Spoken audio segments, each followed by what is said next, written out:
Charles Taylor is quite important person for me. Yes, secular age. Yes, yes. In fact, I developed my view sort of in polemic with Charles Taylor. Oh, really? How? Yes, How do you do that? A little bit. Not in the open polemic. Yes, just with sure. his, not with him personally. I know, but it's with his ideas. With it's his argumentative yes, field. Yeah. Yes, What's the occasion? Yes. To put it in a quite simplified way, the position of Charles Taylor is one of important points in how I see the present situation. Yes. And I formulate my own position Yes. in comparison basically to Habermas and Charles Taylor. To put it in a very primitive way, to be short, Sure. I would say that now I consider the crucial factor, the crucial circumstance in the global situation is exactly the relation the secular versus the religious. Or the sacred. Yes, yes, spiritual, religious, so on. And in a very rough formulation, I see the position of Habermas. Yes. And this relation is changing now, Yes. obviously. And From him, he changed it. oh, yes, yes, yes. He was very influential in bringing in these changes. Yes. Yes. And in Habermas terms, now the main character of these changes might be expressed by the formula the return of religion. Internal. The return. Return to religion. The return to religion. Yes. Or return of religion to the public scene. Terrific. Yes.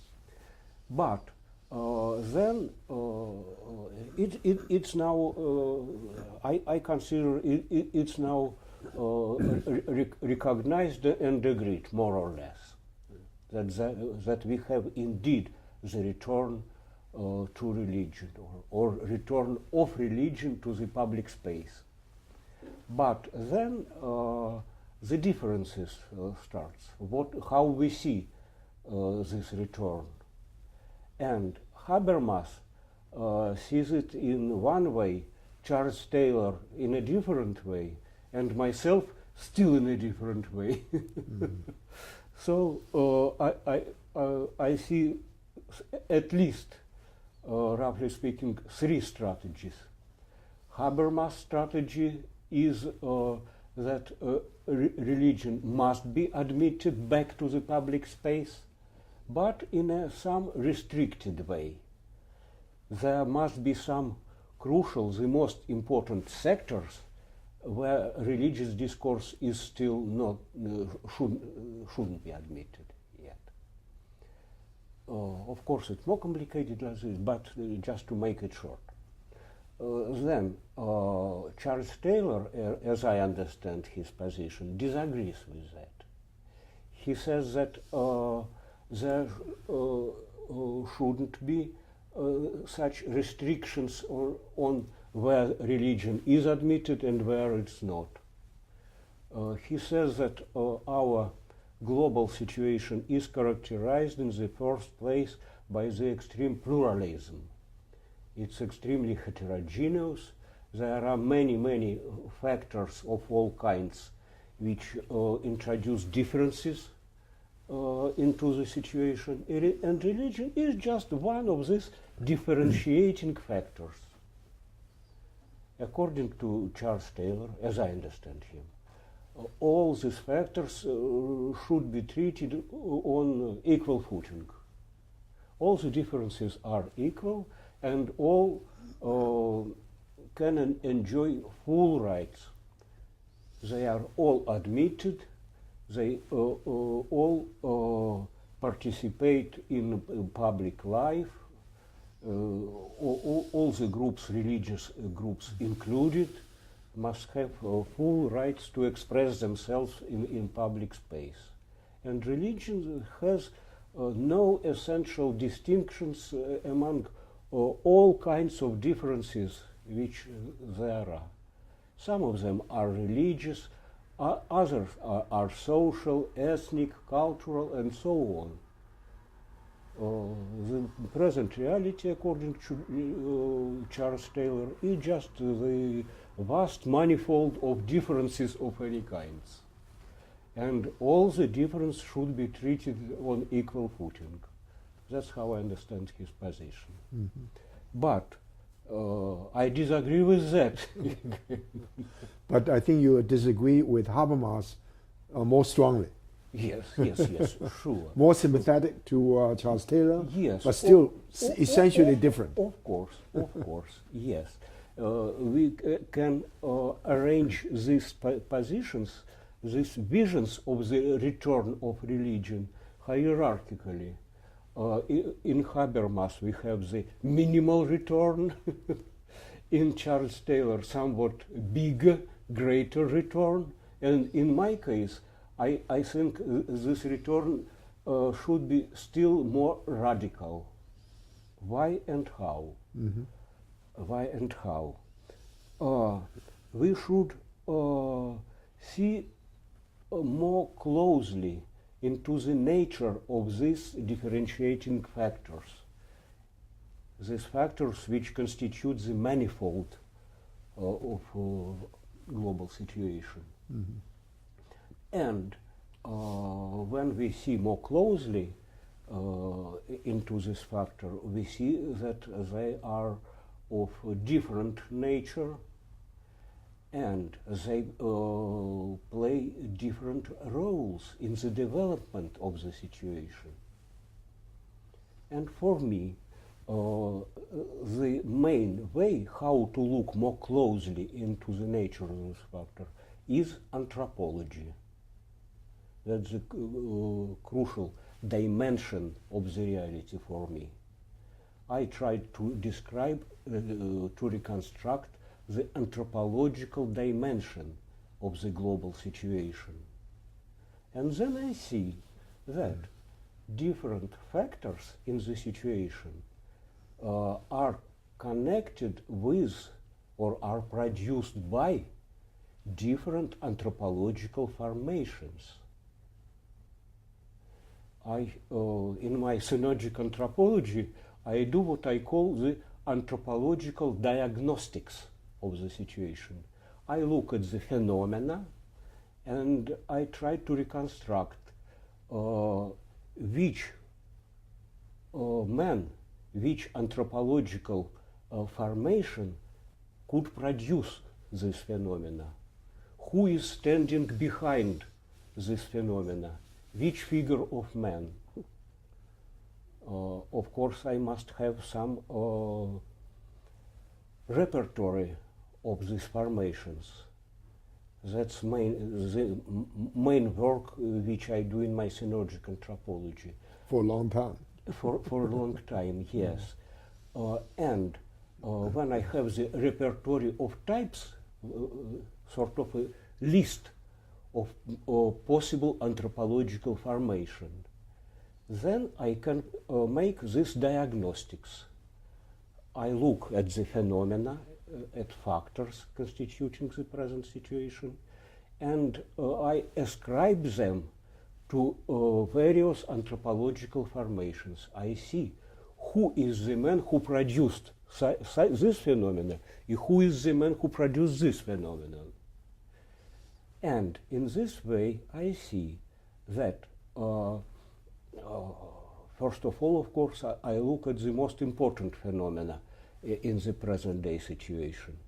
For me, it's extremal trends, extreme trends, such as trends leading to post-human, like transhumanism, cyborgization, virtualization, and I analyze these extreme trends, and I consider them as all belonging to one large trend, which I call the exit trend. The exit. Exit, yes. The trend which eventually leads to the extinction of humankind. And Maybe in faraway perspective, Yes, what's the but term you- still in this direction. The term you use, exit? Yeah. How do you spell EX? EXIT, Exit trend. exit trend. To go out. Yes, to go out. But go out of Eventually, humanity. in this trend, man strives, is directed to going out of this scene, leaving this scene. It's, I For think, instance, even more radical. Yeah. Self-destruction Yes. and the yes. destruction of the environment as well. Yes, yes. There are a great many possible scenarios of the exit. Sure. More radical, like world explosion. Sudden death. Yes. Soft scenarios. Ecological like degradation. Euthanasia. Global euthanasia of humankind. I think it is one of the main types of the exit trend which we produce already. I think It's euthanasia on the global level. I agree. You know the theologian Thomas Berry, he talks about the viability of the human species is problematical. And human beings, according to the exit Yes. approach, is not viable. Exactly. In other words, certainly not Exactly. sustainable, Exactly. viable, and is self-destruction. That's the reason he said, I cannot simply describe myself as a theologian. I want to describe myself as a geologian, because once nature is misunderstood as a collection of objects, rather than appreciated as a communion of subject, our alienation from nature is such that eventually the tension and conflict will lead to death. And he used a very dramatic, maybe scientifically unprovable dramatic idea, is that we try to attack Earth for human understanding. We use the most powerful force to split everything. Yes. And nature on the surface has no defense, but the nature is able to in a very dramatic way or graphic way, would eventually release some deadly energy, like the deadly fluid, which will be the eventual demise of human. You know, he used a very dramatic. I think that describes in a very vivid way your notion about the exit approach. Exactly. But for me, what is important, that essentially the modern development is the multiplying ways of the variants, versions of the exit. There emerge more and more. Basically, what the man is busy with now is inventing new ways how to go out, more and more strategies, which are all strategies of exit. For instance, one very typical thing, via the genetical engineering. Basically, the idea is that we produce genetically some mutants, and then we leave the scene to them. Ourselves, we go out and we leave the scene to these future genetical beings. I think you're absolutely right. It is also the variant of the exit, it's, typically. Well, on the surface, it's science fiction, but it's not necessarily science fiction. The logic is, say, evolution is an infinite process. Evolution is God. Yeah. Nothing else can stop it. Now, you know, human beings emerged out of a very long process, inanimate beings, animate beings, animals, then various kinds of animals, then humans. And as our intelligence advances, our survivability decreases. Yeah. And so we reach certain kind of stage, a new being will be evolved, and our being as human beings, as part of the stage of leading to a new being, will fade away. This is our mission. Sure.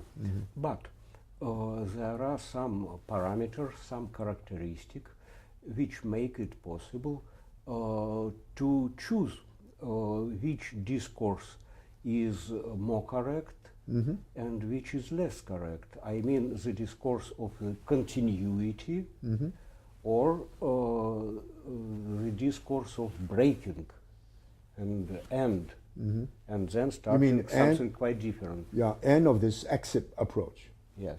I think there's one scenario, I don't know, this is the Budapest school. The notion about the tipping point. Tipping point. Yes. Before we reach the tipping point, there's a sense of able to readjust. Once we reach the tipping point, it becomes irreversible. The human being will go the way that even you begin to regret. You cannot change it, but the external situation is so powerful. Yeah. Yes, I describe exactly this situation, but in my own terms. Yes. Anthropologically and personologically. Yes. It is, when I mentioned the parameter which makes it possible to differ between the variants, I meant the obvious thing, I meant the identity. Yes. Yeah, but... You mean identity in terms of human identity? Yes. Yes. Human identity. And what I try to do is exactly to describe what is human identity in terms of various anthropological formations. And if you have sort of a complete repertory, the complete list of possible types of human identity, then you can see where it ends. Right. When you are already not within this list, Yes. when you produce something which is not in this list of human identities. I agree. And I think this, in this, for instance, in this genetic mutants trend, Yes. Humans agree themselves that what they produce will not be human beings anymore. It will be they will be different beings Right. with different, not human identities. Right. That's why I say that here we have also the exit trend, Absolutely. and not just the continuation of the evolution. So there's a clear rupture, Yes. and the yes. rupture is designed. Rupture. Designed by the human. Yes, exactly. As exactly. as a new wave of the future. Quite deliberately. Deliberately. Yes. And maybe some of the most intelligent people are involved. It's voluntary exit Yes. that we perform. Right. Almost like in artificial intelligence Yes. at MIT, the notion, of course, now they know. Artificial intelligence, it's transhumanist. Absolutely. trend. Absolutely. And it is also, obviously, in my terms, one of the types of the exit trend. Absolutely. Again. Absolutely. The notion, now they know they were too naively optimistic. Because in the 60s, they really believe gradually we're going to have the power to build a robot. And the robot will be able to think intelligently, will do the things we see fit. Yes. The robot eventually will have its own consciousness. The robot eventually will lead humanity to a brave new world. But as your point of view, we've already exited the realm of being human, so we are living into a totally dehumanized. Exactly, as we don't consider the possible intelligent beings on other planets Right. Right. As ourselves. Right. But They are just different. They Right. have different identities. Right. Robots are of that kind. Yes. The euphoria at the time, in a very optimistic, of course, naively optimistic way, is that if we manage to do that, what a celebration! What a celebration of human ingenuity! Yeah, Yes, now we yes. know That's not us anymore. that's right, not us anymore. Now the two ironies. One is that well, it's difficult to achieve. We don't know how to do it yet. There's one irony. The second irony is more or less like a very ingenious way of designing how to end human species as we understand it, and how to end our identity with faith in a new identity which is so intelligent, which is totally beyond our own comprehension. And we have contributed to the development of a being which is so superior that even though we don't know what the being is able to think about, we take a great deal of satisfaction for we've contributed to that eventuality to happen, Yes. which is not only stupid, and it's not very intelligent. Morally, it's totally corrupt, right? No. But there can be seen some ethical motivation behind it. Absolutely. Sort of self-sacrificing ourselves Absolutely. for this and other beings. I think something like this. something like But nearly synonymous to self-sacrifice is masochistic. and also of course So where we are between these two terms. yes, I think this idea of the study of the bees for queen and country. Yes. That the bee eventually will sacrifice all the bees for the queen, Yes. Yes. and also for the community of the bees. So the imagined possibility is that we all sacrifice ourselves. A super being, the queen being, will survive. One thing. Yes. Yes. The second thing is that the super being is not an individual. The super being is a symbolization of a new species. And that species is infinitely more intelligent than we are. We see 3 dimensions, they see 4 dimensions, 5 dimensions. And so our ability to serve the queen and country Yes. is all that we need to have. Yes.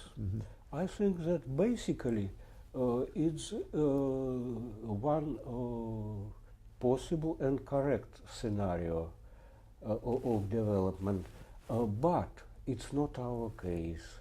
I wouldn't say correct. It's bees' identity, not human identity. I know. I think Humankind wasn't endowed with these identity structures from the very beginning. We can't just at this stage now acquire a bees' identity instead of our human identity, I agree. which we exercise all these millennia of our human history.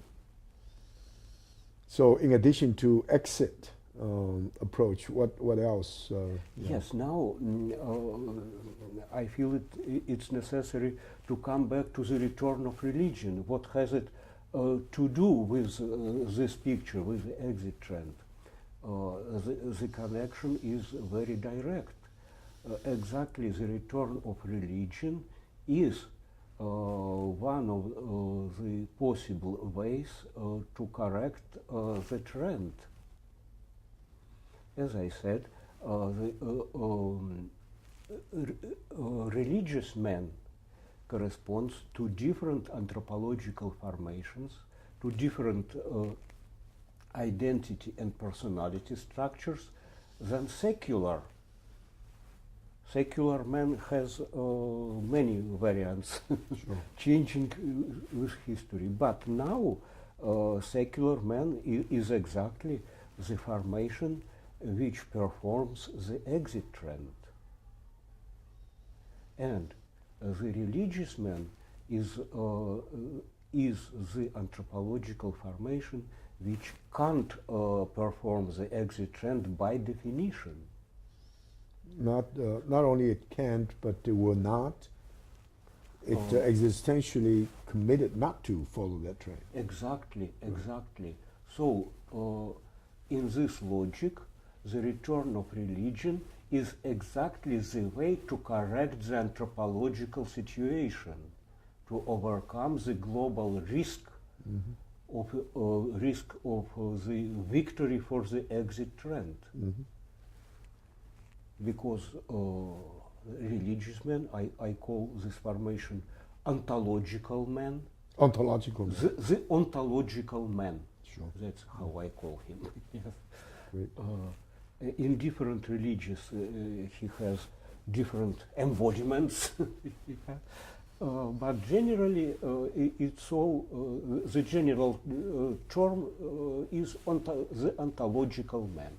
Yes. And the ontological man forms his identity from his contact with the other horizon of being.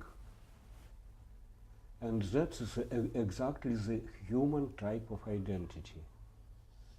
And when, with the return of religion, the ontological man comes back to the scene, it means that human identity gets back to us. So it's anthropologically a special role.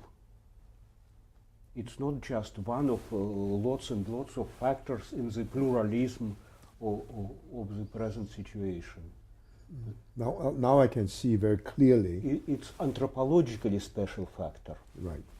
So I see very clearly the distinction between your approach and Charles Taylor's approach. Yes. Because earlier, I know clearly the distinction between yours and Habermas's. Yes. But now the Charles Taylor's one. Let me tell you my own take on the same thing. And many, many years ago, Robert Bella, I mentioned his name, was invited to Harvard to give a special series of lectures sponsored by the Memorial Church. And the title of the lecture is The Return of Religion. Oh, exactly. But what he had in mind was much more restricted, much more focused than what you've just said. He was talking about the situation in America. And as you know, for a long time, it's very difficult for the United States or the leading universities in the United States to recognize religion as a subject of academic inquiry. The exit of religion a long time ago. What about Catholic universities? Including like Notre Dame? Yeah, including Catholic universities. Let me explain this a little bit.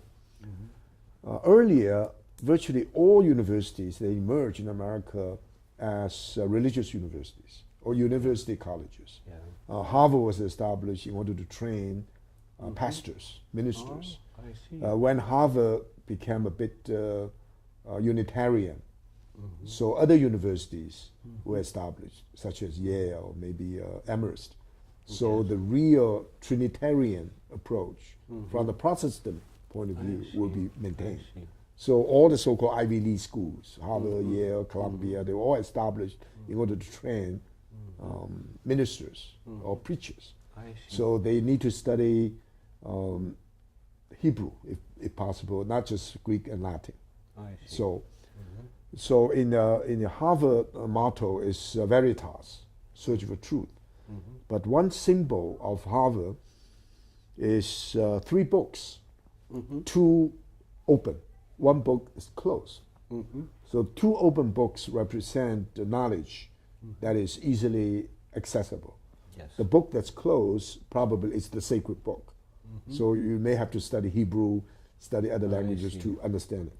So that aspect of the Christian mission is very critical for all universities. I see. Still, there are divinity schools within some universities. In fact, I remember I lectured in Chicago University Divinity School. You know, Paul Tillich lectured there and actually became professor. There's also divinity school at Harvard, divinity school at Yale, so all divinity schools. But what actually happened is in the 19th century, all the major universities turned out to be German. And Americans, really, in America, real university in the modern sense was still in rudimentary stage. The two universities that learned to be research universities turned out to be University of Chicago and Johns Hopkins. And they all learned from the German model. So research university began. And then, of course, in the 60s, many state universities were established. And many private universities began to transform themselves into research universities. Now, in the 20th century, major universities turn out to be in America now. They're more powerful, influential than German universities. But the German link to the transformation of American universities from colleges devoted to training ministers, and colleges simply to train people that eventually would get the good professional jobs. That idea was then augmented by an idea of research, idea of the intellectual, and so forth. So that only happened in the last 100 years, or maybe even shorter. So with that transformation, the German idea of university became gradually the model. I think in Immanuel Kant talk about different faculties. So then gradually professional schools, school of law, school of divinity, school of architecture, school of business, school of public health, and school of government, and all these other schools, in addition to the colleges emerged. And with this new situation, religion gradually became marginalized. Because all universities, I think under the influence of Max Weber's conception of modernization as rationalization. So the university has developed many disciplines, like regiment, like a military regiment. And you have the discipline of certainly earlier in the humanities, in history, literature, and philosophy. Then you have the discipline of sociology, discipline of economics, of political science, and you have professional schools of law, medicine, and so forth. So religion first was relegated to the divinity school. And gradually the divinity school would perceive as the least scholarly respectable schools, or professional respectable schools. So many people who are interested in philosophy, even philosophy of religion, don't want to be associated with divinity school. Sure. To me, it resembles the Heidegger position. Heidegger? Yes. Heidegger basically says that theology is just a science, Wissenschaft, among other sciences. The Wissenschaft, yeah. I agree, yes, in that sense. It has its special subject, as any concrete science has its own subjects. But I think the difference... But there is something which is above this level, and this is philosophy. Yes, oh yes. Not religion, and not theology. You're absolutely right. What deals with man's relation to being, to absolute, and all these matters, it's not religion. Religion is just one of concrete sciences, and philosophy is at the top. But I think there's a difference. In the Kantian mode, the different faculties, faculties of law, faculties of medicine, faculties of all kinds of Wissenschaft. And so when he talked about the enterprise of being, enterprise of philosophy, how do we know, and how can we act, how should we act, how can we hope? These are the questions about epistemology, about theology, but also about ethics and practice and so forth. These are different domains of human pursuit. But Heidegger raised, to me, a very critical question. In addition to epistemology, ethics, and theology, the hope, we need to have anthropology. In other words, what does it mean by being human? What is man? Yes. Yeah. Yes. So he's in that. But I think you're absolutely right. He felt that question of how to be human is not in the hands of the professional theologians. Sure. And sometimes I think he's radical enough to say, not even in the professions of the philosophers, but to have the philosopher like him, who's a thinker, Yes. will release, Yes, will help. yes, yeah, yes, yeah. yes, That, sure. especially the later Heidegger. Denker. Yeah, Denker, right. It is something like meta discourse. Absolutely. And I think you appreciate Heidegger's contribution there. Yeah. Sure. Same here. Of course. However, Of course. But in this respect, I think the present situation didn't confirm Heidegger's position. no.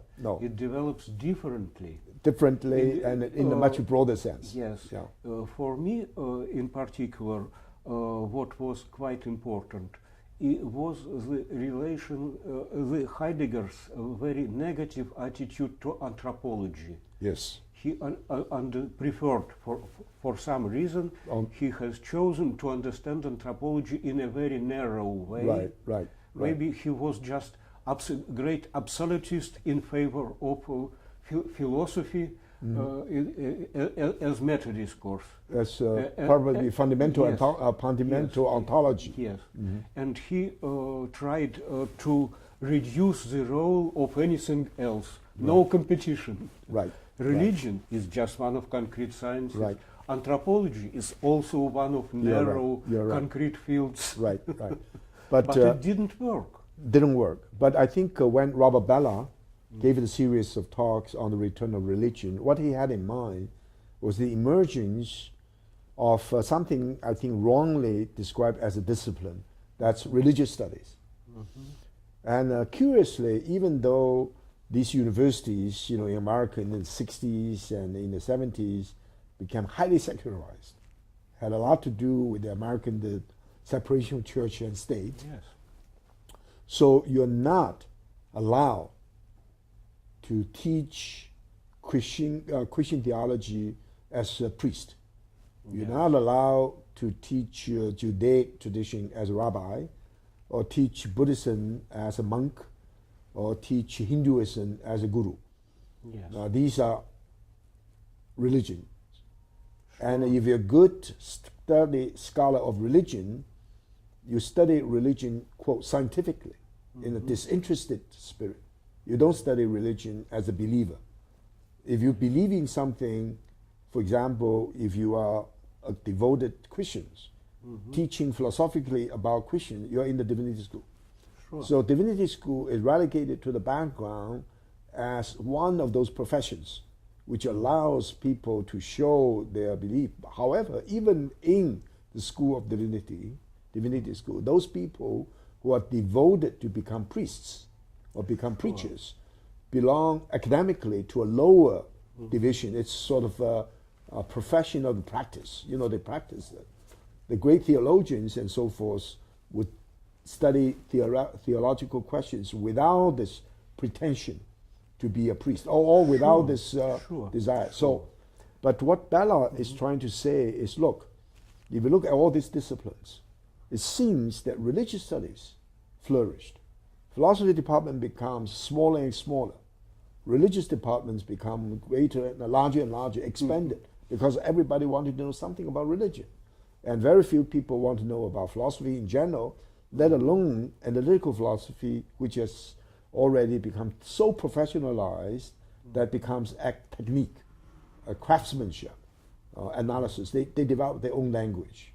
For example, the language of Quine, the language of great analytical thinkers. And they are very, very refined in their thinking, and they refuse to get seriously about styles of philosophy before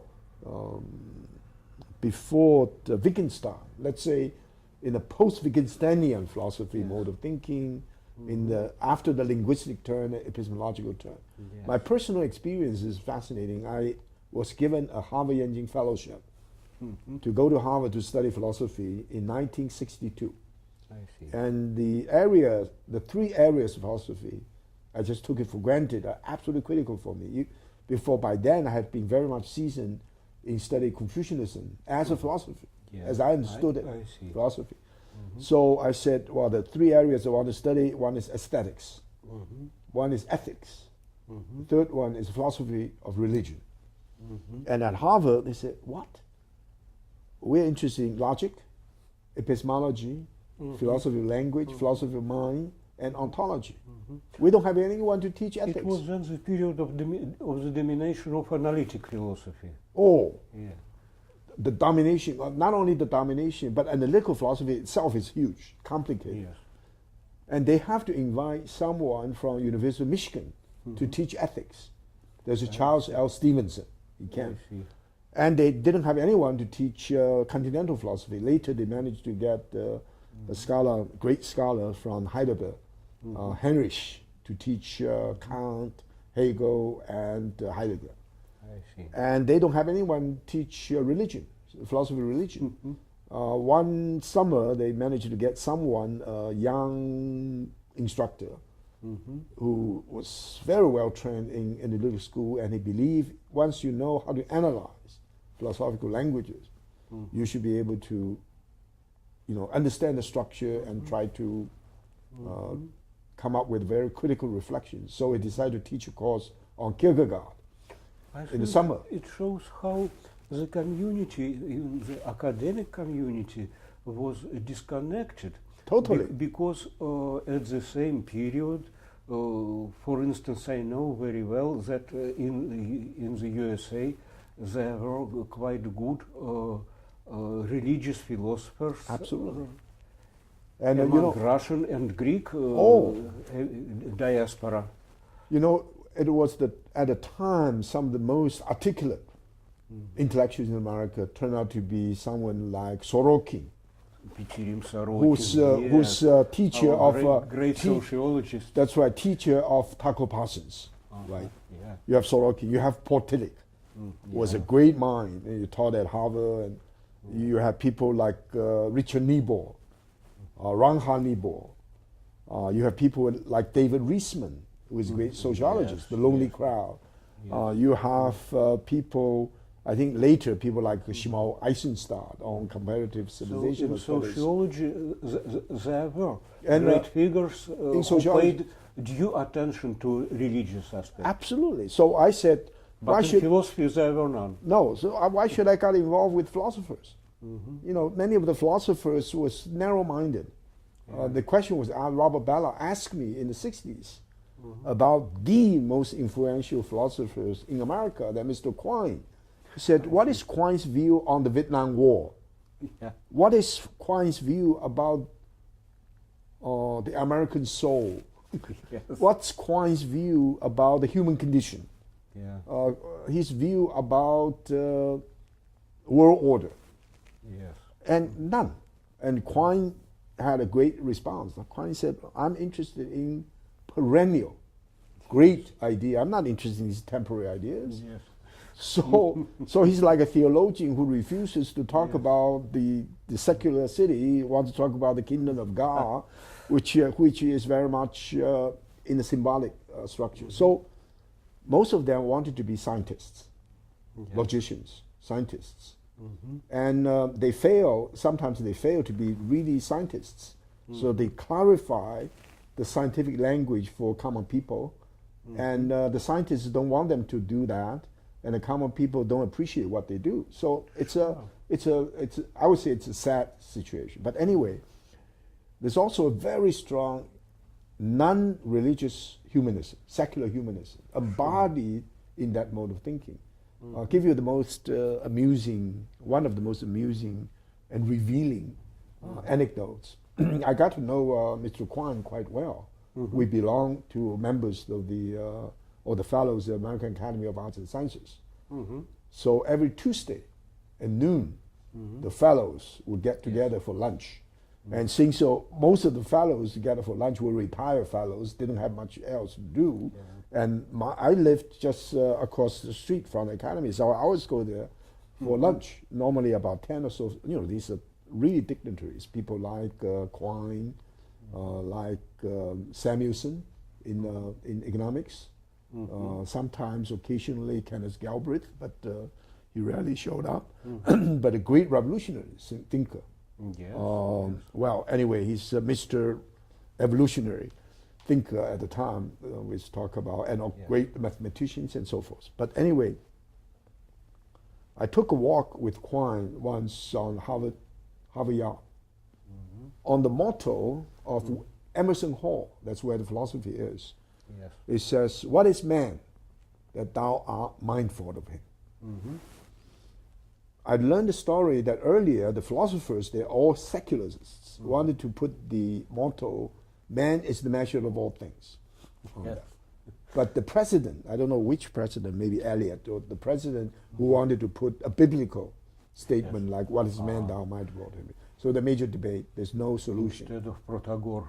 Yes, there's no solution. So on the occasion of a recess, maybe Christmas recess or something, and everybody returned home, and the president asked the motto, "What is man thou art mindful of him?" put on the on William James Hall, carved William James Hall. So when they came back, they look at it, everybody is astonished. The philosopher is very angry, but it's done. I see.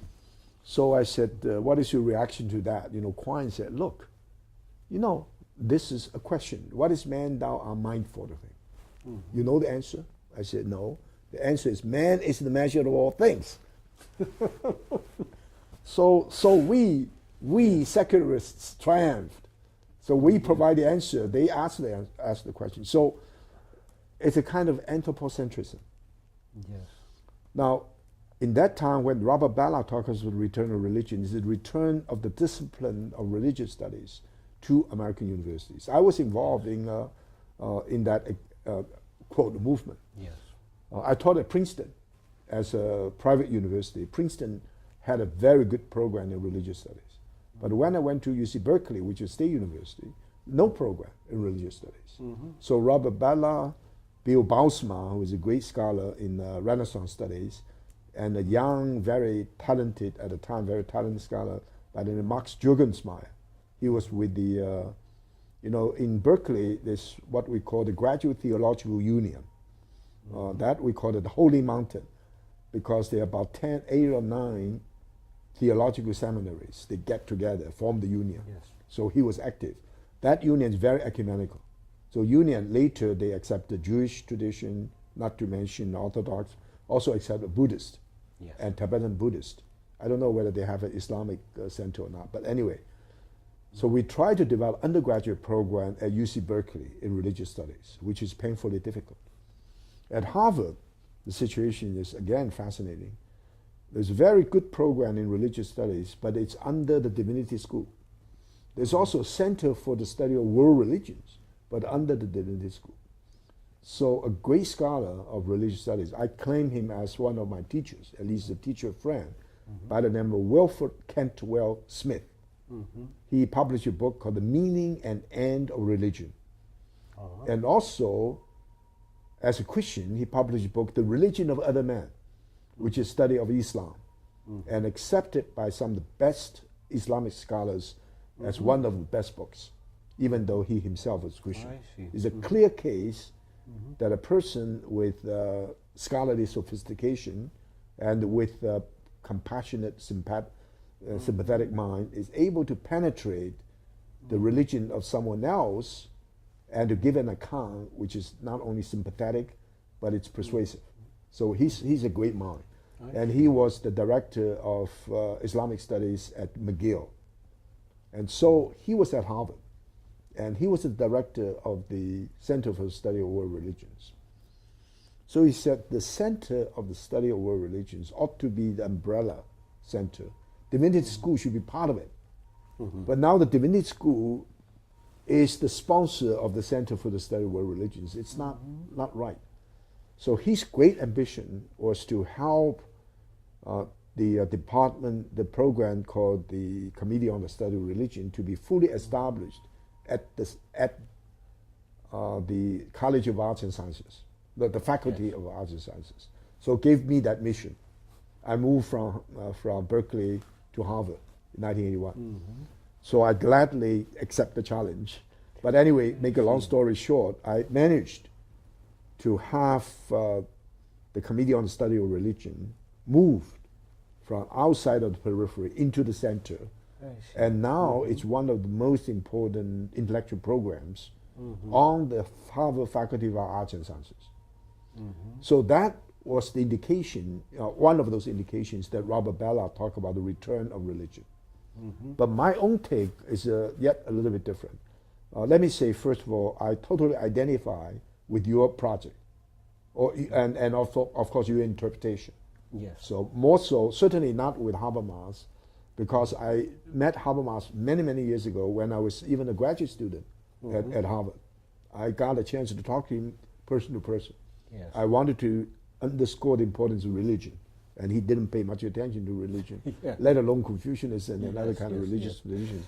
He's a great mind, very much focused on communicative rationality, and he identified himself, as a member of the Frankfurt School. It's clear he identified himself as the inheritor of Max Weber, Taco Passes. Of course, earlier Karl Marx, Max Weber, Taco Passes. That's his line. But he's not as sensitive as Taco Passes towards religion. Passes as a follower of Weber. Weber said, so far as religious matters are concerned, I'm unmusical. But Weber's obsessed with the religious problems.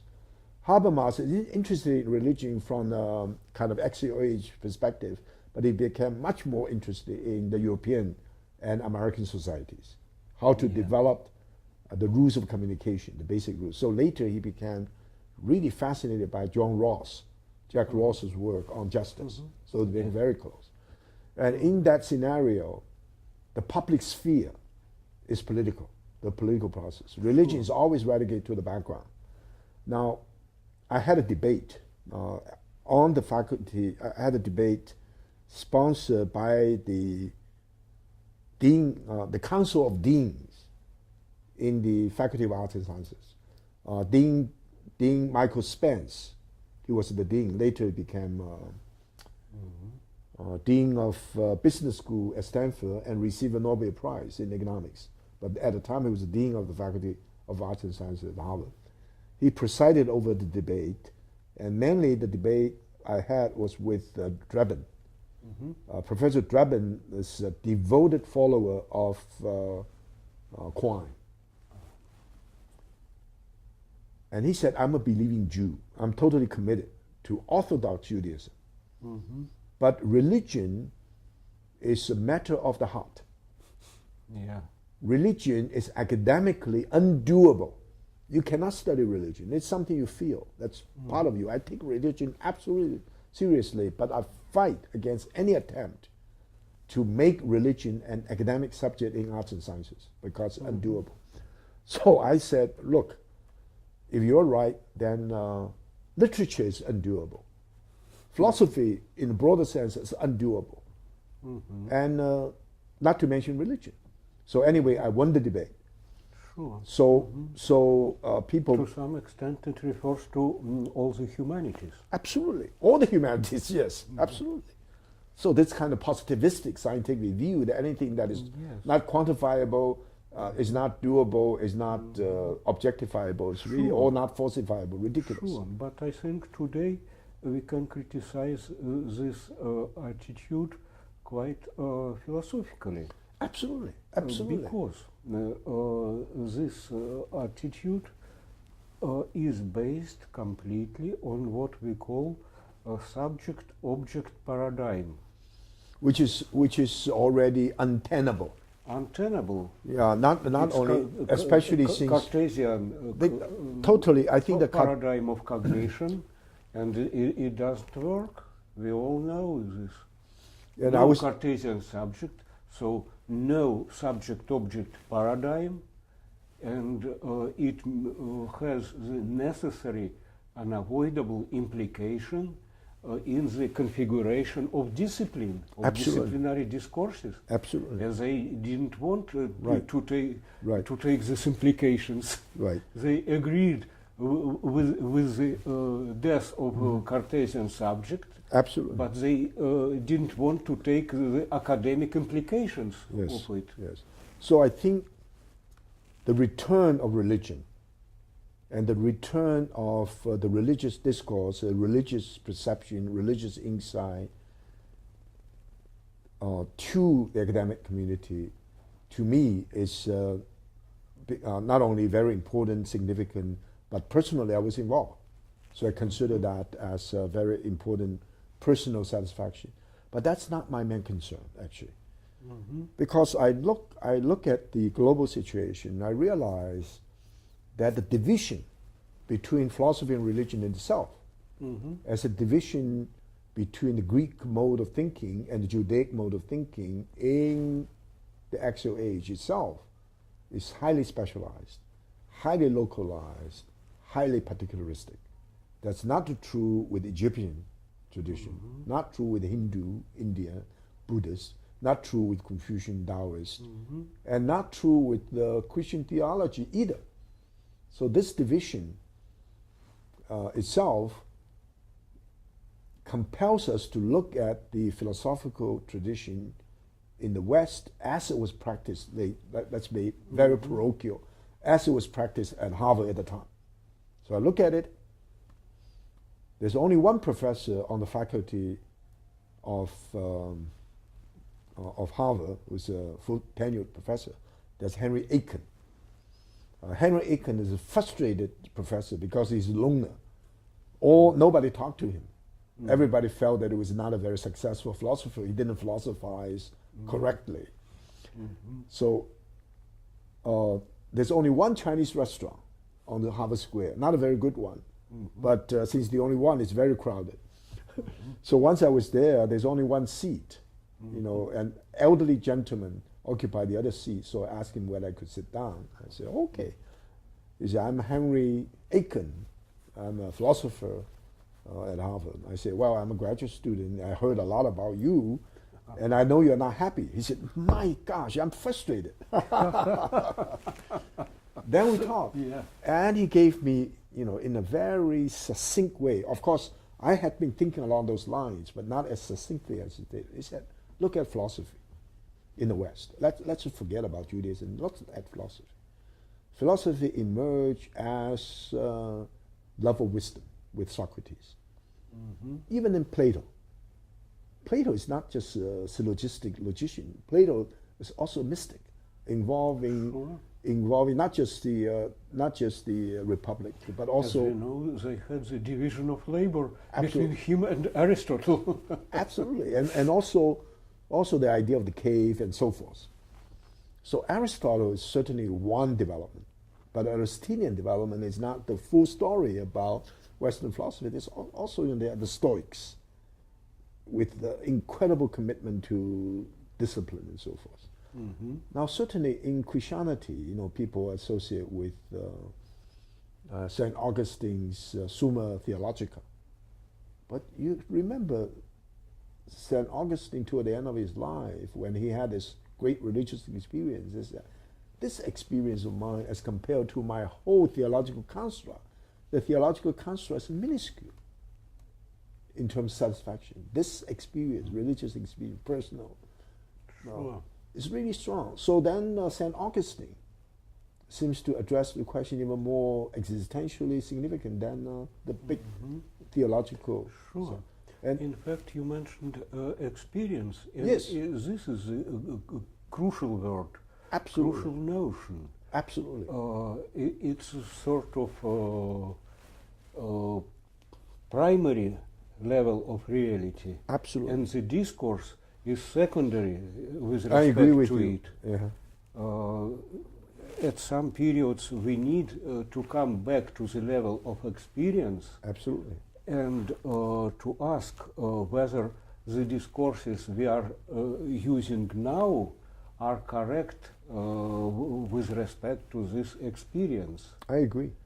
At the time, there are many. Just finish. With time, we find that our discourses stop to be adequate to this genuine experience.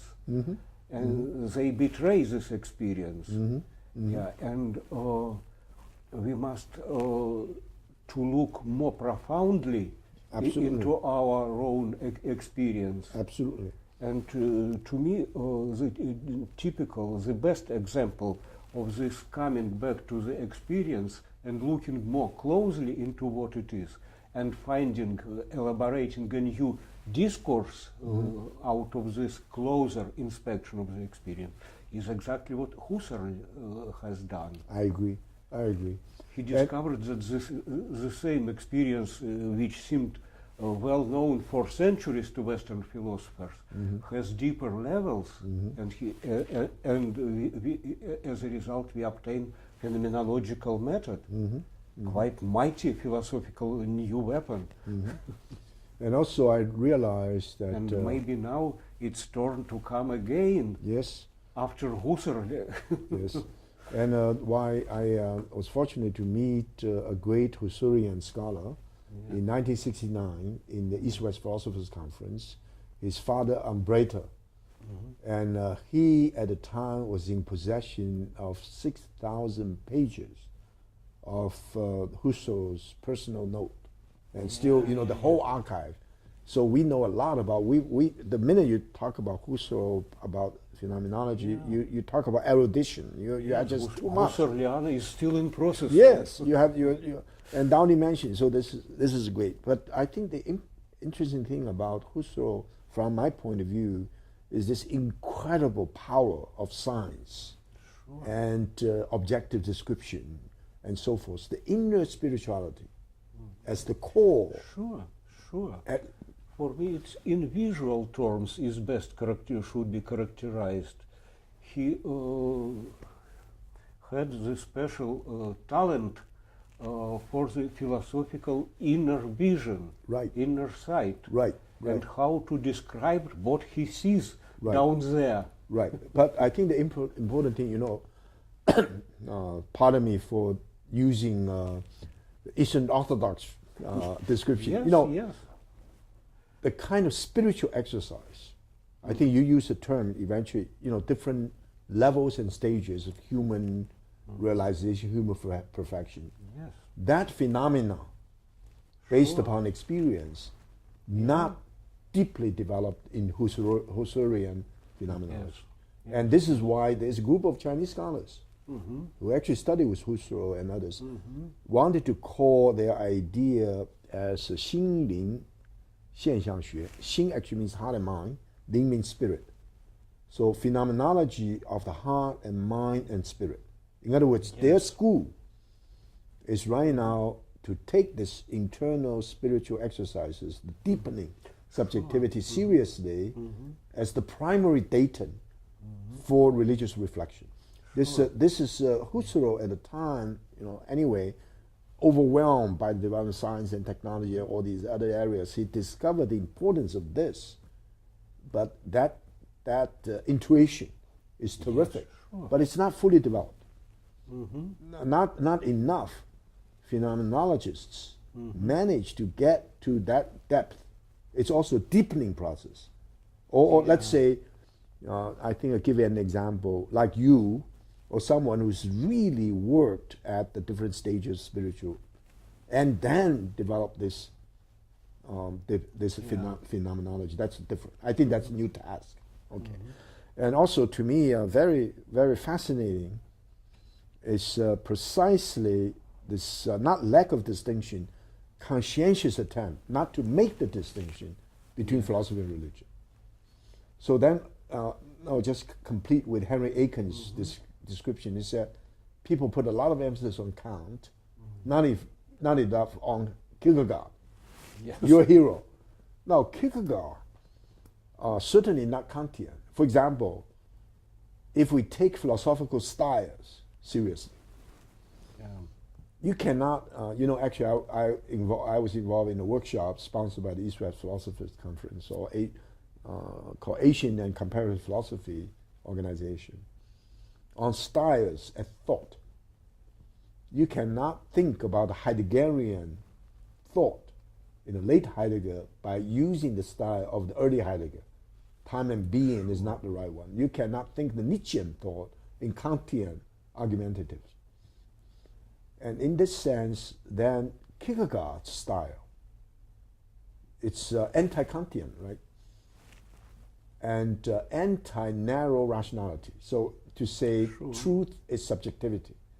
To say absurdity is a way of describing Abraham as the knight of faith, right? Yeah. Absurdity becomes important faith. You know, the fear and trembling, all these, you know, from the Wittgensteinian philosophy. Discovery of the existential discourse Absolutely. As an sound philosophical, very important, professionally philosophical alternative. Actually, very early in the 70s. Classical German idealism. Sure. Even in the 70s, that's very early. When I was at when I was at Princeton, one of my colleagues was Walter Kaufmann. Walter Kaufmann was a great scholar of Nietzsche, yes, but he yes. rescued Nietzsche. Classical works. That's right. Rescued Nietzsche from the kind of politicized Nietzsche by Nietzsche's younger sister. Oh, yes, To be a true existentialist. So there he talked about the emergence of existentialism. And he talked about Shakespeare. That's not, to me, the most moving was he identified Dostoevsky as a great existentialist thinker. You know, Kierkegaard to be sure, and many existentialists. Jean-Paul Sartre, by comparison, is very superficial. Sure, and extremely and unsatisfactory idea, especially when you get into this ridiculous philosophical proposition of existence precedes essence. Then you really don't have an idea of a human identity, right? But anyway, but yes, we agree on this. Yeah, but the religious about Sartre as a great and rude reduction of Heidegger and many others. Right.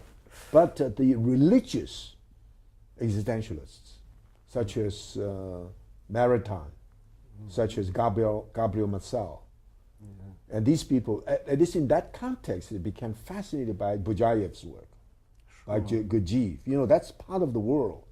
Experience is primary, not ordinary experience. Of course, ordinary experience as well, but deep, enlightening experience of revelation, experience of sudden enlightenment, all these experiences.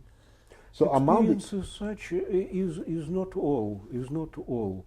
The direct relying on experience and only experience as such doesn't produce the philosophical discourse yet.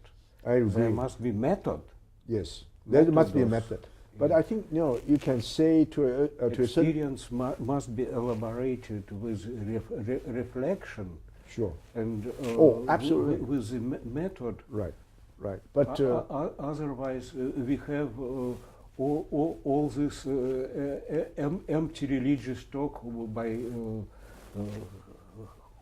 New Age, say. Sure. Any small sects. Sure. They just they all speak about their experience. Totally inconsequential, insignificant, private, sensation, passion. Yes. I think, you know, I would say William James. It's not elaborated experience. Not elaborate. You know, we have William James, right? Yeah. William James talked about the variety of religious experience in Clifford lectures. And yet William James, as a psychologist, of course philosophically quite profound, and in anticipating Sigmund Freud's idea, and philosophically to me not very satisfactory. William James' religious experience and so forth have been considered by many scholars, in America in particular, as a great contributors, architects of this new. Sure, but it's such an old book now. It's so an old book. Obsolete. And still for many, James is the last word. Yes, but at a time... It's heavily insufficient today. It's heavily insufficient, I agree. But at a time, among my theologian friends, Richard Niebuhr, he's the son of Richard Niebuhr and the nephew of Reinhard Niebuhr.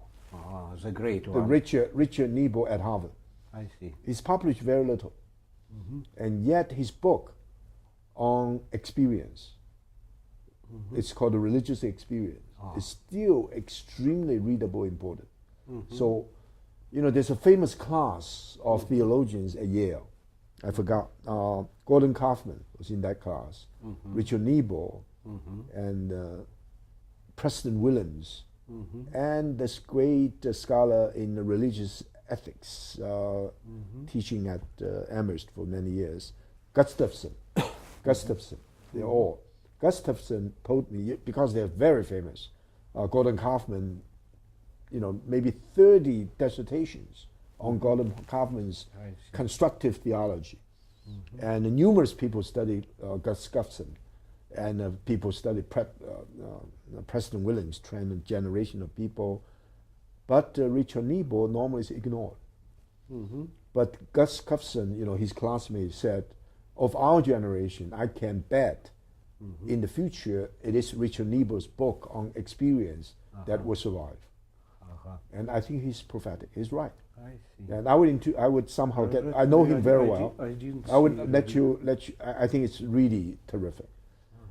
So I agree with you about that experience. So if that's the case, you know, look at, say, from a Confucian point of view. If you don't have religious, you don't have, say, inner experience, deepened inner experience, that's personal, but not private. That's personal, but not subjectivistic.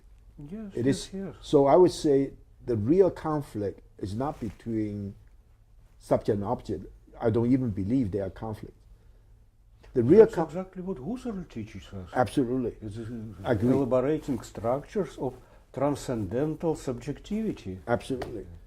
This idea of transcendental subjectivity is totally compatible with the objective world of nature, with social relationships, through self-understanding. So the more you understand yourself, rather than the private ego, the more you're open to others, the more you are sociological, and the more you are communicative, the more you are in keeping with the transcendent.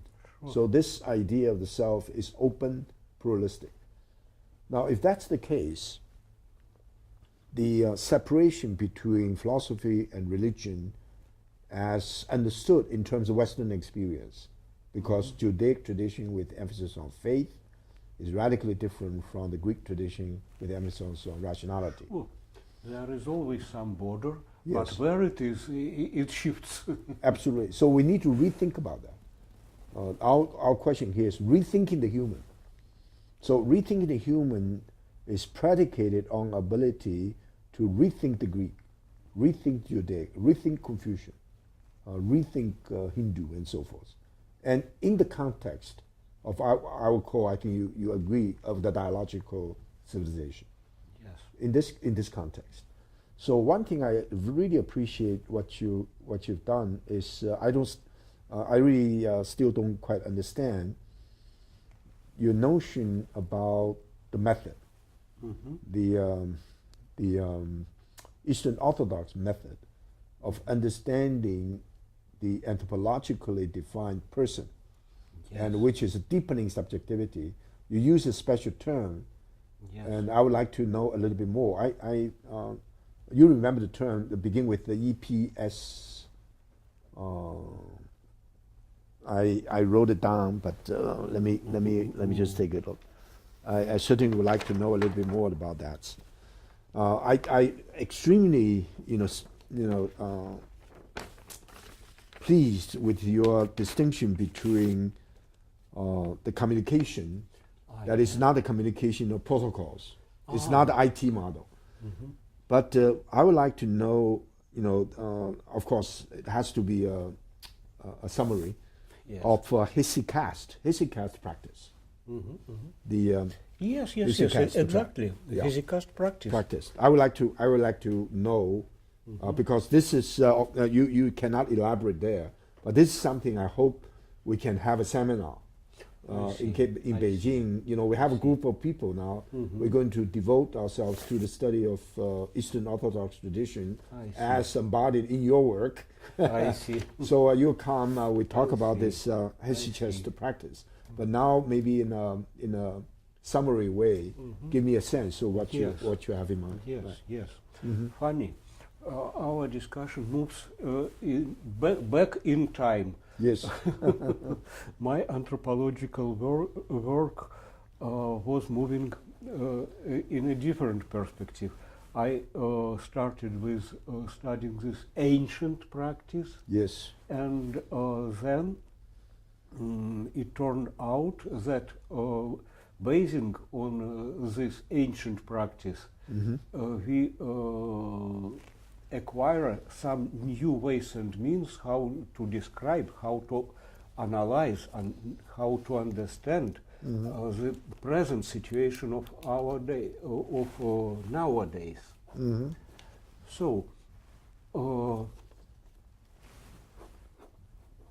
this I very think maybe you roughly, can give the for me, the scheme was like this in history, yes. in terms of the big epochs. Yes. Yes. There was the stage of those spiritual practices, spiritual experience, and as I said, it had its own anthropological implications. It meant that some very definite anthropological formations took part in it.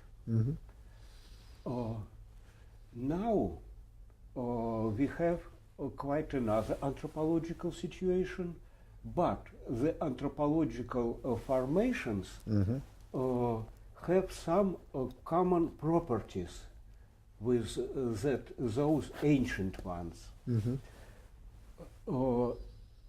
The best way to characterize these differences is the difference between classical and non-classical discourse. We have classical metaphysics, Yes. classical anthropology, classical European model of man, the whole set of classical constructions. And the historical process, very roughly, went from non-classical stage to forming up the classical stage. With You mean this, before the classical or after the non-classical? yes. Yeah. Oh. First, this classical stage had to be born, had to be formed up. And what preceded it was Yes, some the non-classical man, Yeah. non-classical anthropological formations, sure. not classical philosophizing. Then there came the long classical epoch, but now it has finished as well, and now we are again in non-classical. Right. And when we try to find the ways how to characterize this new non-classical period, we see that the earliest non-classical constructions can help us very much. Sure. I agree. Yeah. Very much agree. Yeah. So there it's, are two some- non-classical periods, ancient and modern, and between them the classical classical. epoch. It's sort of a classical island surrounded by two non-classical oceans. I agree. Yeah, and I try exactly to study the ancient non-classical field and to apply its wisdom to the present new non-classical field. But what is the And Hesychast what is the exactly epistemology? what I see as the best example, one of the best examples of the non-classical anthropology, non-classical structures and types of consciousness. And I use it because it has a very rich literature. It was developed in ancient Byzantium, and it used the Greek language, and it's quite important circumstance, because the Greek language was elaborated in the richest way philosophically. It was enormous terminological, conceptual richness achieved to the beginning of the Christian era. And even the scholars not always understand this paradoxical combination of countercultural attitude in ancient monasticism. Of course, it was a countercultural momentum to go from the city to the desert. To the desert, to the mountains. Yes, and to develop this solitary spiritual practice. It was countercultural, sure. But at the same time, they had the extremely subtle Greek culture in them. And this, for this reason, this tradition left the vast body of texts in which this anthropological discourse is described to enormous detail. And that's why I could easily reconstruct the complete anthropology, very detailed anthropology, which is contained in Hesychast practice. Would you, help me to give etymological reading of the word Hesychast, Hesychast, Sure. the meaning of that? Yes. It's from the Greek term hesychia. Hesychia. Hesychia is written. I'm sorry.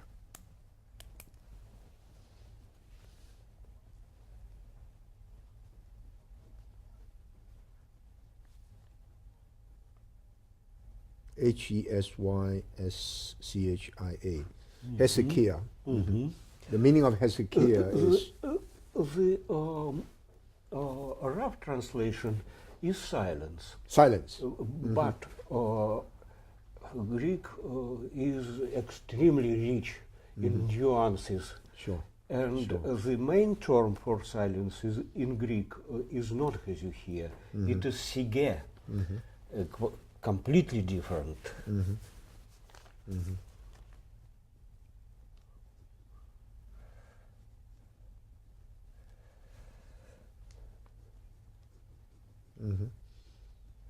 So Sigea would be in writing S. Is it?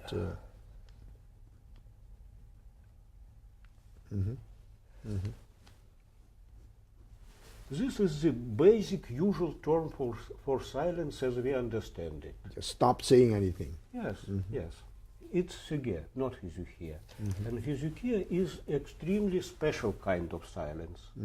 Usually one translates it in spiritual literature not with the term silence, but mostly as sacred silence. It's a special silence devoted to the conversation with God, to the communication with God. So it's a sacred silence. Yes. Not simply silence. Sacred silence, for example, in the Taoist tradition, in Confucian tradition, The analog is in all great traditions. Right, right. This is a kind of, if we reach a tacit, without words, Yes. tacit spiritual union Yes. with the Tao, you are silent. Yes. Yes. But that silence is laden with inexhaustible spiritual potency, Sure. because it's the basis for meditation, basis for contemplation, and a basis for it's one of the most important discipline of spiritual exercise, Sure. which means total receptivity. You know, the art of hearing. Yes. When you hear, you don't say, but that hearing is Non-action. non-action. You're opening yourself, and in that non-action, there's incredible ability to act correctly. Right? In Yeah. Christianity, it's more complicated. Yes. Because God is personal in, Yes, our, in yes. our tradition. Right, right. And it means that the communication with Him is prayer, which is verbal.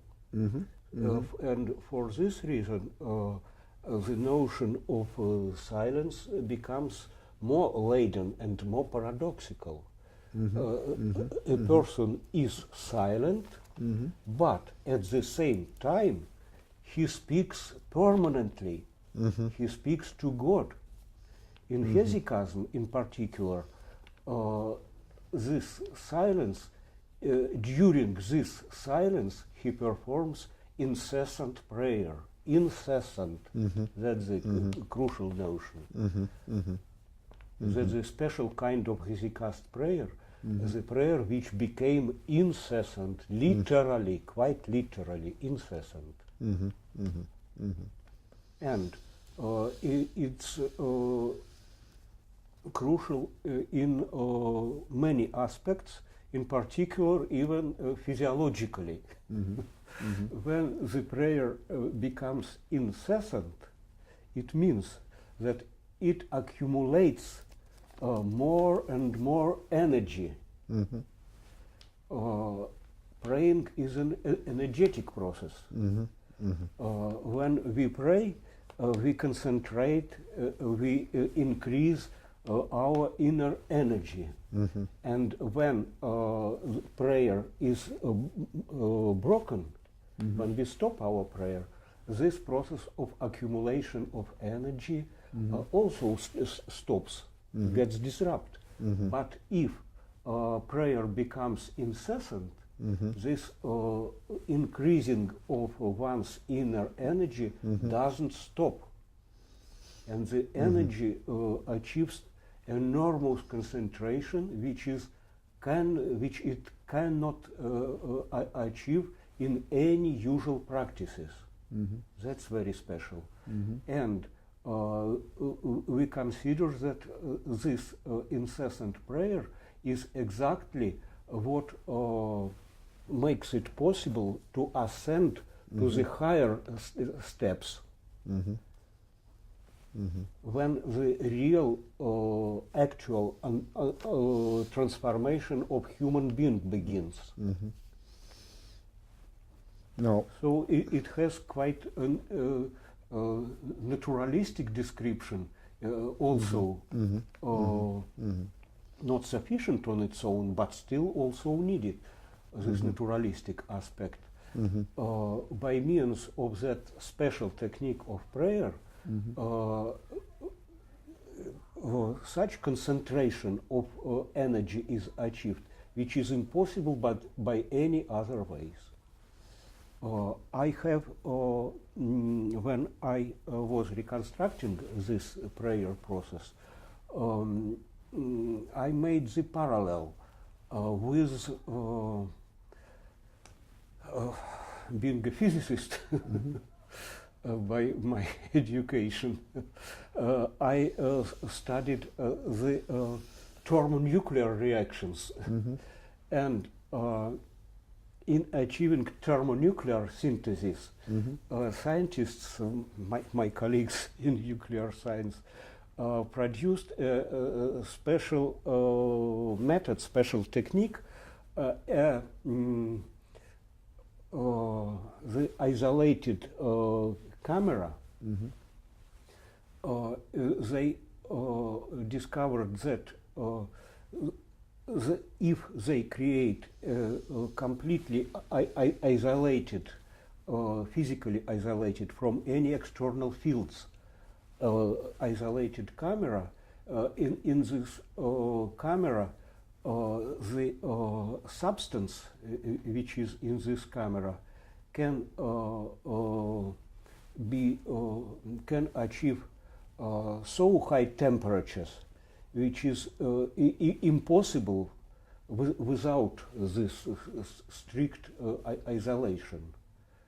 So if we create a special space, specially isolated space, in physics it was done by means of magnetic fields. Yeah. And there was a special term for it. It was called tokamak camera. D-O tokamak. Tokamak. No, toka.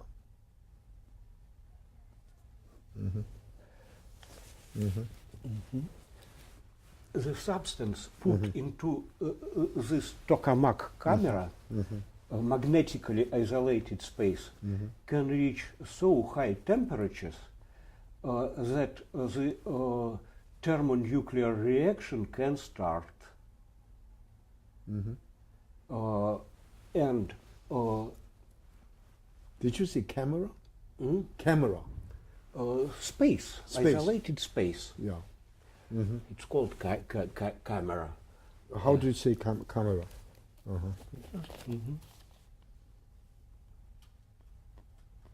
No, like a camera? Yes, Yeah, yeah. The same word. It's a technical term. Yes, Yeah, yes. yeah. It's a room in Italian. Yes. Room space. Room space, yeah. So,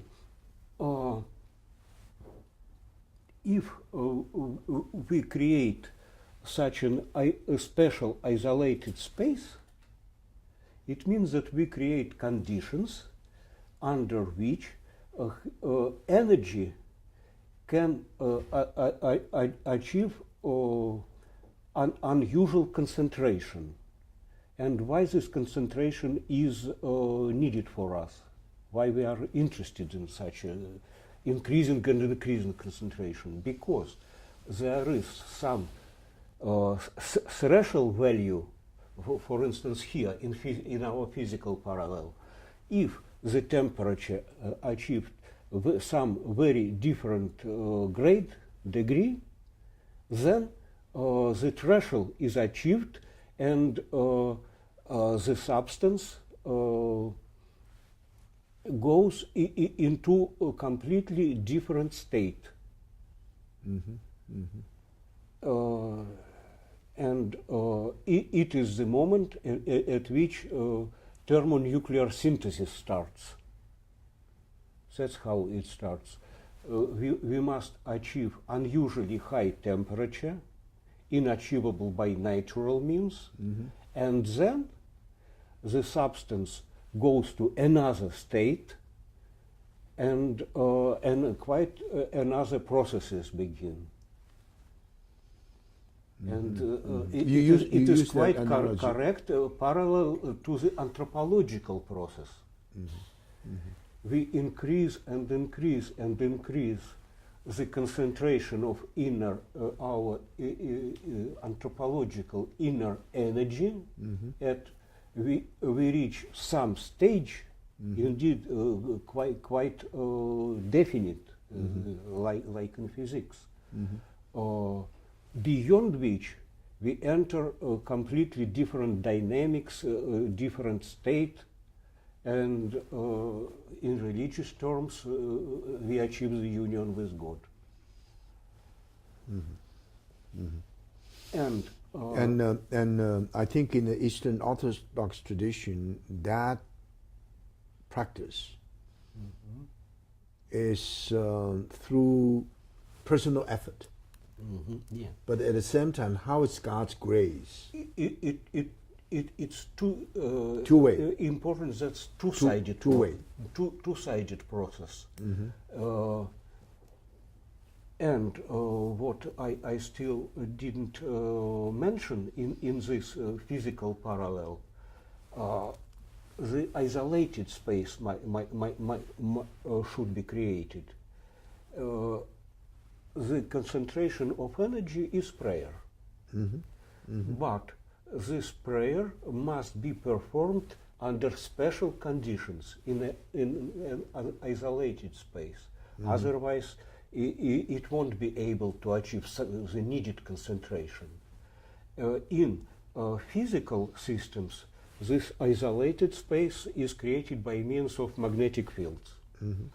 In the anthropological process, it is achieved by means of a special techniques of the attention. Attention in spiritual, in Hesychast practice is called concentration. The guard. The activity which guards the prayer. Yes. The prayer must be guarded by the attention. The attention has the special mission to guard the praying process of any disturbances. And very special techniques of attention are developed here.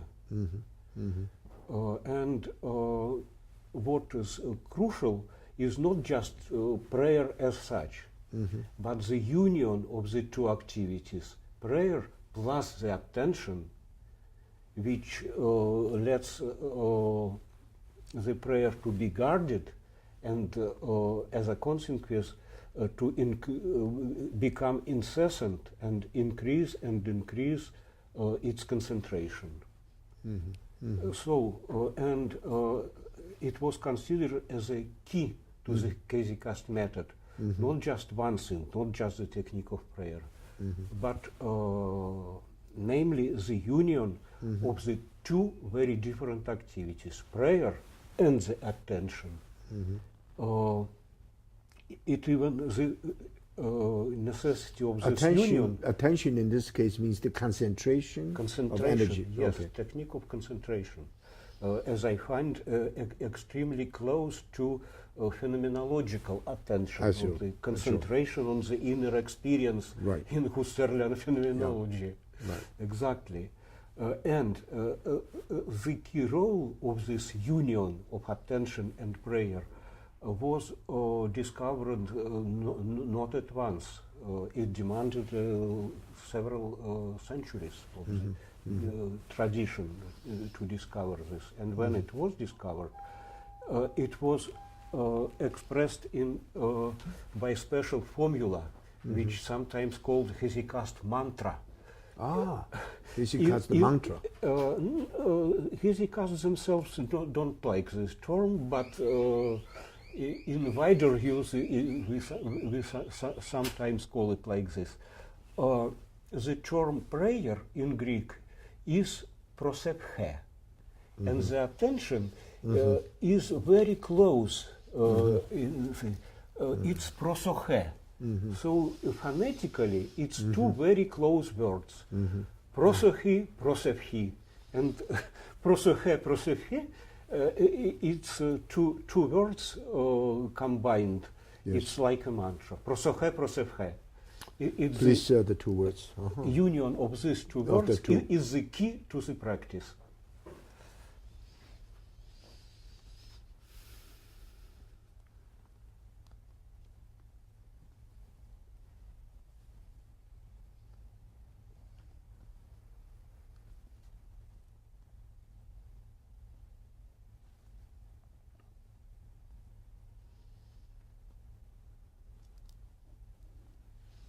So this is the key to all the what hesychasm is. Great. I think we need to conclude. Yeah. But I want to make sure that I think I understand you. I think I fully agree that while Charles Taylor's approach is very attractive. But the whole notion about spheres of interest, there are many, many spheres of interest. Religion is one of them. Yes. It's unacceptable to me. Sure. And this is like a colleague of us at Harvard in religious, in the field of education, a brilliant scholar, Howard Gardner. He talks about multiple intelligences. There are people who are intelligent in terms of space, in terms of ability to construct architectural designs, music, math. There are many different spheres. And I told him that you cannot say the religious or the ethical sphere is one of them. Because you do that, I say, well, I'm religious and I'm musical. Then there's something wrong with you as a human, right? If you say ethically incapable, I say, well, mathematically I'm inept. That's all right. Aesthetically, I'm not well trained. I can never become a musician. But if you say ethically, religiously, is something wrong. And I think the Max Weber's spheres of interest in the modern time, everything is fragmented, divided into many spheres. I think one critical, I would say even fatal, maybe at least critical problem with what John Rawls, his theory of justice, and Habermas follows, in terms of understand the public sphere, is that it is political. It is based upon rules and regulations and human rights and all these great values, and yet it fails to pay attention to what you call the anthropological, religious, ethical sphere. When you fail to do that, you can create a society which has all the political and legal constraint to prevent people from violence. Sure. You do not encourage anyone to be better. You do have any mechanism that in a democratic system that someone who is good, who is moral, who is ethical, who is responsible, who has great aspirations, being human, will be awarded. You simply say everybody is average. I let you do your own thing, you let me do my own thing. The two of us have no relationship. If I'm a billionaire, I think basically it depends on whether we are indifferent to our future destiny or we are not. If we are indifferent, then let us go. Yes. We will admit anything. Right. We don't make differences. Right. We only maximum what we follow is law and order. Yes. Yes. And it means that we don't see into the reasons of phenomena. We don't. We refuse to formulate the strategies how to influence the trends in the society. So far as they don't destroy law and order, everything is equally admitted, and we are equally benevolent with respect to anything. It's one possible choice. I think that if we are not indifferent to what happens to us, what happens to mankind, then necessarily we must look into the reasons, and it means looking into anthropology, into the processes. We must understand how human person changes, how our structures are changing, and then not just to understand how it changes, but try to influence, enhance one kind of changes and weaken, stop, block another changes. And that's what the return of religion is about. Exactly. It's not for the reasons of justice. Russian mind doesn't care much about justice, sorry, it's in our Russian nature. But Russian mind cares very much about our destiny, what happens. And it cares, Russian mind cares very much about, can we block some dangerous trends and answer this question, whether we can overcome risks, whether we can influence dangerous trends, means necessarily addressing to anthropology. And anthropology is connected tightly with religion, because anthropological formations, all former anthropological formations before purely secular man, were of religious origin. I think let me conclude with my understanding that we're confronted with a serious problem of the viability of the human species. Sure. We may die suddenly, we may die in a prolonged death. Yes, yes. And yet, the meaning of being human is or not... maybe we are already dying gradually. Yes, yes. Well, in a Why way... softly? In a way, the minute you're born, you are to a death. That's all right. But I think from both your point of view and mine, it is not satisfactory simply to find a way that human beings will survive, because we want human beings to flourish, survive beautifully, truthfully, meaningfully. So we look for the highest aspiration of being human as a way for our survival. Otherwise, why should we survive? In Christian terms, in fact, the accent on happiness is not very much typical. Right. We can't say that it's Christian ideal. Right. But what matters more for us is to remain ourselves. The identity, our human identity, is much more important than happiness. It's a blissful identity. Oh yes. Yeah. Yes. So that quest requires a spiritual exercise which is not imposed from the outside. All the rules and regulations are necessary for the maintenance of security. And yet each person, as a human being, is involved in a continuous process of self-actualization, self-realization.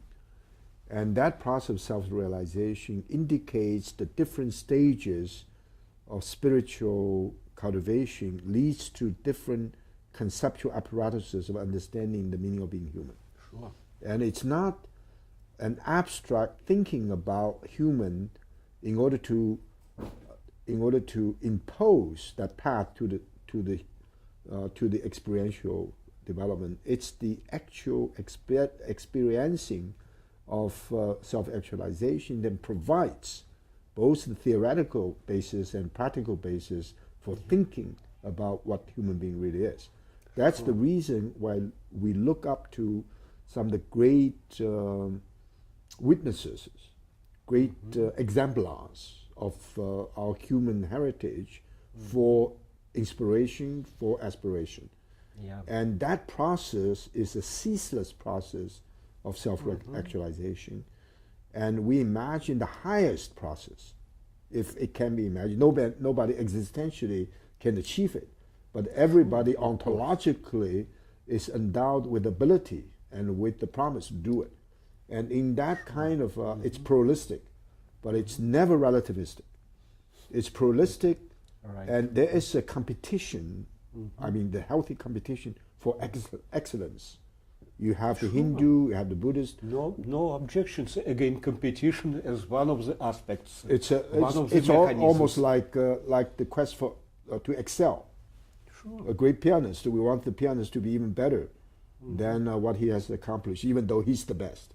Yeah. We all, it's a human process for one single individual to be better, right? Each one of us. Yes. And that's where the dialogical civilization begins.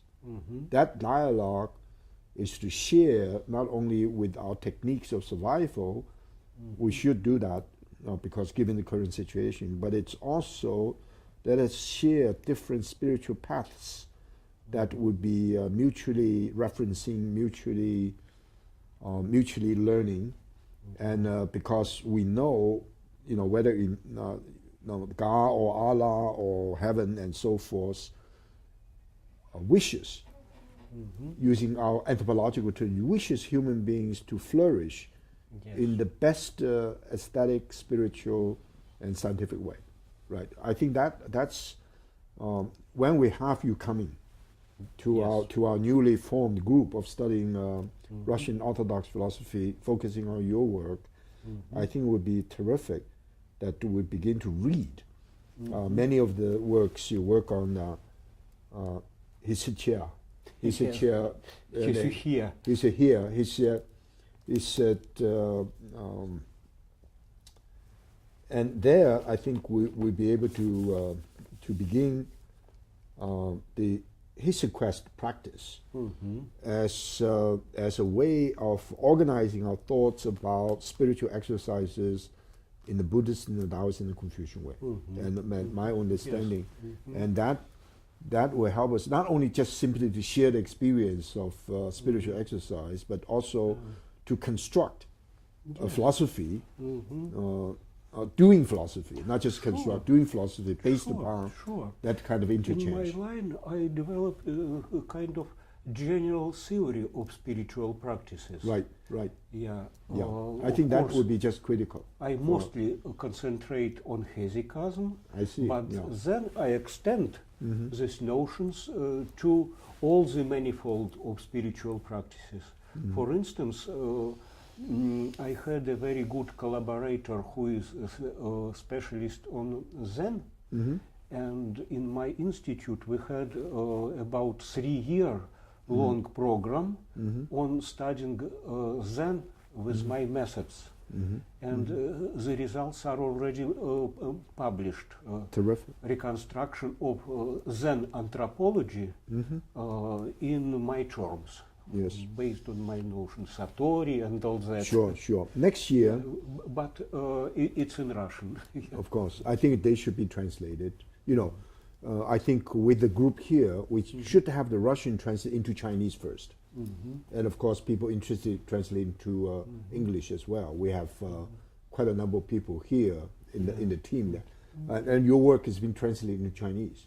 Very well done, and I hope it will be published. Professor Baichun is excellent translator. Excellent. He is my disciple in philosophy and good philosopher, so he understands what he translates. So I want him to be the leader of the group. We have Professor Li Wei from Beijing University. She's fluent in Russian, even though her field is literature. She has very good Russian. Yeah. So I would take part in that. And next year, in this meeting, the theme is human spirit or humanist spirit and ecological consciousness. I see. So definitely we hope you will come to give a keynote, and also this will be held here in the first week of September, a little bit early, first week of September. But I hope we'll be able to invite you to come before then. We planned with Professor Baichun. He planned my lectures somehow in the spring. Yes. So we have a close collaboration. Another thing is that I use the term. And the subject you mentioned, is very interesting for me. I hope we'll have a time to discuss it a little bit, but there are so many subjects we have in common. We can do it systematically, but yes, but it's quite important. The relation between anthropocentric and anthropocosmic attitudes. That's exactly what I want to. So I use the word anthropocosmic. So in the sense that we need to go beyond the kind of anthropocentrism which is secular humanism. To me, it's two positions, two attitudes which imply each other when fully developed. I agree. In Russian philosophical tradition, in Russian religious philosophy, typically most of our great philosophers developed their teaching first anthropocentrically, but then, starting from some stages, they included the discourse about role of the cosmos man in cosmos, and the accent gradually shifted from anthropocentric to anthropocosmic. Great. And Dostoevsky. yes, But how about Tolstoy? Tolstoy, slightly less. yes, slightly less, Yes. and in a way it's very tragic. To greater extent, Tolstoy remains in the human sphere. Yes, yes, and a little bit of a But- tragic sense. But he understands human sphere as being at one with the nature. He understands human being in a rather naturalistic way. But he's because his profound care, Sure. love, Yeah. and also so incredibly talented in trying to Sure. understand. Sure. Yeah, so he's one of my heroes. Now we have to be able to accommodate him. Yes, yes. So the subject could be formulated anthropological turn versus ecological turn. Yes, Mm. yes, Two, great. two, So big, two big turns in the necessary connection. absolutely, I think the whole idea of from anthropocentrism to anthropocosmic vision, it's a great journey. But both of them are anthropological. Yes, yes. Yeah, in the best sense of the And term. in a way, it's a good thing that we didn't have time to discuss it now because it's a big subject Great. still ahead. Okay, thanks. Thank you.